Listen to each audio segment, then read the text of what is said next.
يا بطل، فاكر إن البلطجة جدعنة ولا فاكر إن شيل السلاح الأبيض والتحفيل على الناس صياعة؟ خليني أقولك إنك فاهم غلط خالص. الجدعنة هي إنك تحمي الضعيف مش ترهبه، والرجولة إنك تجيب القرش بالحلال مش تاخده من جيب غيرك بالعافية.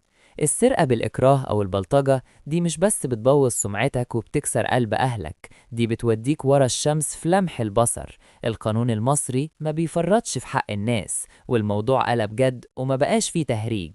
العقوبات في القانون المصري خلي بالك: البلطجة استعراض القوة، المادة 375 مقرر من قانون العقوبات بتقول إن عقوبتها بتوصل للحبس سنتين، ولو فيها سلاح أو ترويع لمواطنين بتوصل ل5 سنين.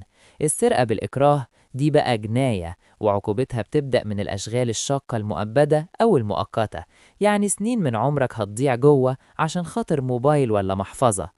حيازة سلاح أبيض، مجرد إن المطوة تتمسك في جيبك دي لوحدها قضية فيها حبس وغرامة. كلمتين من الآخر: ما تمشيش ورا الشلة تسقفلك وانت بتعمل غلط، عشان وقت الجد مش هتلاقي حد فيهم واقف معاك قدام القاضي. الشطارة إنك تبني نفسك وتخلي الناس تحترمك لأدبك وشغلك، مش تخاف منك لبلطجتك.